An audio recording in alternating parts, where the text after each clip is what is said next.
Good day, everybody. It has been a very interesting tour up to so far. I've seen so many interesting people, and I'm with one of them today, Tiziana Plaskitt, also one of my colleagues in council, and I'm going to find out from Tiziana. Tiziana, good to see you, and I'm so glad that you could make the time out of your busy schedule. How are you doing?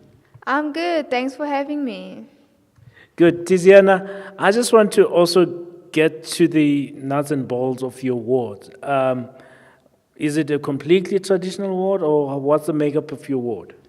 My ward is a mix of non-traditional and traditional. We've got a small informal settlement. It's erected in Ilansfontein, but we've also got suburban areas, road closure areas, industrial areas. So it's a mix of a bit of everything. That's interesting. That actually makes it very interesting for me to sort of like look at, because you've got a diverse group of people. Now, from what you've seen in terms of your branch, what are the key areas where you think training should be focused more on?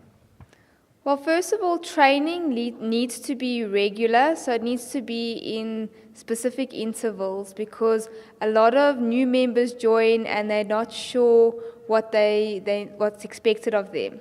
I know that in the field training needs to be done with your more experienced activists and with the more non-experienced activists, because when you're going door to door with activists who hasn't had training, they're not always sure of how to respond to questions if they're doing a petition. And if you've got a more trained individual with that person, it helps them to learn. As well as key DA policies, I think that when training is done, they need to actually outline the specific policies of the DA and how the DA gets it out there, because like on land reform, our financial policies, on the economy, a lot of our activists understand what the DA has out there, that they want to create jobs, they want to give better service delivery, but they don't always necessarily know our core policies. Wow, that's quite a mouthful from you. And I mean, I think it's obviously from your branch, I could tell that. Now, there is a norm to say that your traditional votes, I don't like calling it traditional votes, but let's just call it as it's mostly accepted as. So, but your traditional vote, would you say there is also need for training, and which aspects of training would we look at in terms of your traditional votes? Well, as I said before, because although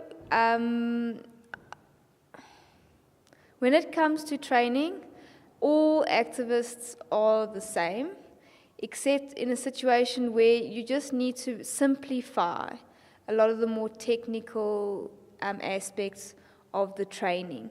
You need to incorporate everybody, because I've had situations where I've trained people from the traditional ward and the non-traditional ward at the same time, and I've had diverse questions from both sides.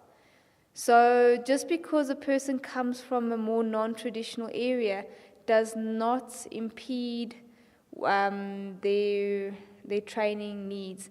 There might just need to be individuals at the training that are able to translate specific terminologies that they might not understand, because English may not be their first language.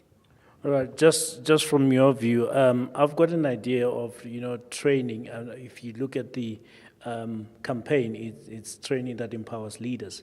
Now, one of the things that I'm looking at is, do you believe and trust that we can train even somebody way before they even know they want to be a councillor to be a councillor? Do you believe that's possible? Yes, I really do believe that's possible. Thank you very much. That was Tiziana Plaskitt, and thanks for being around.